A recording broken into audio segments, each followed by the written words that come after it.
দায়িত্বশীলদের মধ্য থেকে এমন আচরণ দেখেছি, তারা বলতেছিল যে শিবিরের উপর দোষ চাপিয়ে দাও। এর মানে শিবির তখনও পর্যন্ত দুর্বল ছিল। প্রথম আলো এবং ডেইলি স্টার সম্পর্কে ইসলামপন্থীদের উপর মবের দায় চাপানো হয়। যদি গিজার বিস্ফোরণে ফ্ল্যাটের অবস্থা ভয়াবহ হয়, তাহলে গিজার বিস্ফোরণ, বোমার বিস্ফোরণ হয়ে গেল কিভাবে?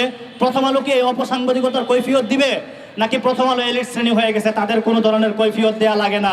আপনারা যদি বস্তুনিষ্ঠ সংবাদের আড়ালে জুলুমের উপর দোষ চাপিয়ে দেওয়ার অপরাজনীতিকে আপনারা প্রতিষ্ঠা করেন, তাহলে আপনাদের কাছে প্রশ্ন থাকবে, হাসিনার চরিত্রকে আপনারা এই দেশে আবার পুনরায় প্রতিষ্ঠা করতেছেন। এদেশের রাষ্ট্রনীতি অথবা শাসন ক্ষমতার যে ধারাবাহিকতা আমরা দেখতেছি, এটার একটা অন্যতম বৈশিষ্ট্য আছে। কিছু একটা হলেই কোনো ধরনের অপরাধ কাণ্ড সংঘটিত হবে, এর দোষ কার উপর চাপানো যাবে? আমাদের দেশের প্রশাসন বলেন, ক্ষমতার যে রাজনীতি অথবা পালাবদল দেখবেন, ক্ষমতার যে অপব্যবহার, তাদের যে হর্তাকর্তা আছে, তারা সবসময় একটা মূলনীতির উপর টিকে থাকে। তারা বলতে চায় বা বোঝাতে চায় যারা দুর্বল আছে তাদের উপর দোষ চাপিয়ে দাও। দুদিন আগেও আমাদের 24 পরবর্তী সময়ে যখন আমরা দেখেছি শিবির এবং বিএনপির মধ্যে খুব বেশি বিরোধ চলতেছিল, ছাত্র দলের দায়িত্বশীলদের মধ্য থেকে এমন আচরণ দেখেছি, তারা বলতেছিল যে শিবিরের উপর দোষ চাপিয়ে দাও।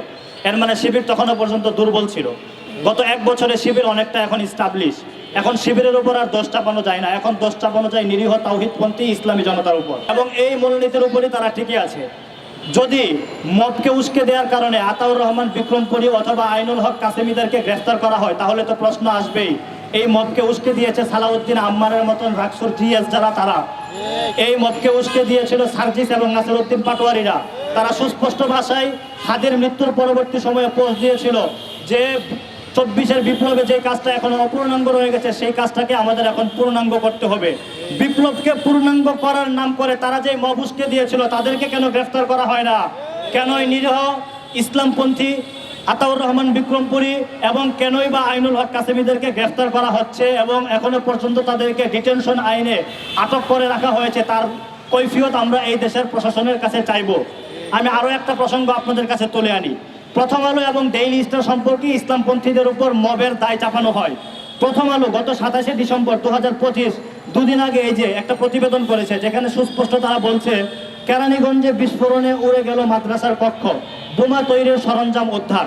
একটা মাদ্রাসার কক্ষে বোমার বিস্ফোরণ ঘটেছে। প্রথম আলোর দাবি মাদ্রাসার কক্ষ পর্যন্ত উড়ে গেছে। আমি সেই প্রতিবেদনটা পুরোটাই পড়েছি। সেখানে বাড়িওয়ালির সাক্ষাৎকার পর্যন্ত নেওয়া হয়েছে। বাড়িওয়ালি বলেছেন যে এই প্রতিষ্ঠানে 35 থেকে 50 জনের মতন শিক্ষার্থী ছিল।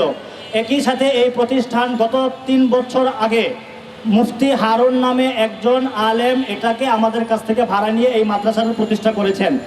আমরা আমাদের জুলকারনাইন সাহেব সহ অনেককেই দেখছি এখানে মুফতি হারুন বলতে আমাদের শায়েখ হারুন ইজারের উপর দোষ চাপিয়ে দিচ্ছেন। কোথাকার কোন হারুন একটা ভবন ভাড়া নিয়েছে, সেটার দায়ভার শুধুমাত্র হারুনকে কেন্দ্র করে মুফতি হারুন ইজারের উপর দোষ চাপানো কোন ধরনের সাংবাদিকতা, নাকি এটা প্রকৃত অর্থে অপসাংবাদিকতা? এর জবাবদিহি আপনাদের করতে হবে। আমি আরো বলতে চাই, মাছরাঙ্গা নিউজ একই দিনে অর্থাৎ গত 2 দিন আগে 27শে ডিসেম্বর এই বিস্ফোরণ নিয়ে তারা প্রতিবেদন করেছে। তারা বলছে যে গিজার বিস্ফোরণে পুরো ফ্ল্যাটের ভয়াবহ অবস্থা। এখন আমার প্রশ্ন হলো, যদি গিজার বিস্ফোরণে ফ্ল্যাটের অবস্থা ভয়াবহ হয়, তাহলে গিজার বিস্ফোরণ, বোমার বিস্ফোরণ হয়ে গেল কিভাবে? প্রথম আলো কি এই অপসাংবাদিকতার কৈফিয়ত দিবে, নাকি প্রথম আলো এলিট শ্রেণী হয়ে গেছে, তাদের কোনো ধরনের কৈফিয়ত দেয়া লাগে না? এই প্রশ্ন আমাদের থাকবে। একই সাথে আমি আরো একটা ব্যাপার বলতে চাই, এই বোমার বিস্ফোরণে কেরানীগঞ্জে 2 দিন আগে উম্মুল কোরা আন্তর্জাতিক বা ইন্টারন্যাশনাল যে প্রতিষ্ঠানের ঘটনাটা ঘটেছে, সেখানে গ্রেফতার দেখানো হয়েছে এক শ্রেণীর নিরীহ ইসলামপন্থী, তাদের নাম করে। এখানে বলা হয়েছে জেএমবি সদস্য, এবং এই জেএমবি সদস্য যে কয়জনের নাম বা ছবি প্রকাশ করেছে, তাদের ছবি আমরা 2017 সালে ফতুল্লা থেকে র্যাব কর্তৃক তাদেরকে গ্রেফতার হতে আমরা দেখেছি। এখন প্রশ্ন হলো, 2017 সালে যে জেএমবি সদস্যরা বোমার বিস্ফোরণ ঘটিয়ে কোথাকার নারায়ণগঞ্জে হোক বা অন্য কোথায় হোক, তারা যেভাবেই হোক তারা গ্রেফতারের শিকার হয়ে গেছে। সেই একই আসামিরা 2025 সালে এসেও কিভাবে আসামি থেকে যায়, এবং তারা 2025 সালে উম্মুল কোরা আন্তর্জাতিক মাদ্রাসায় হিফজ প্রতিষ্ঠানে তারা একইভাবে বোমার বিস্ফোরণ ঘটায়। মানে এটা কিভাবে সম্ভব?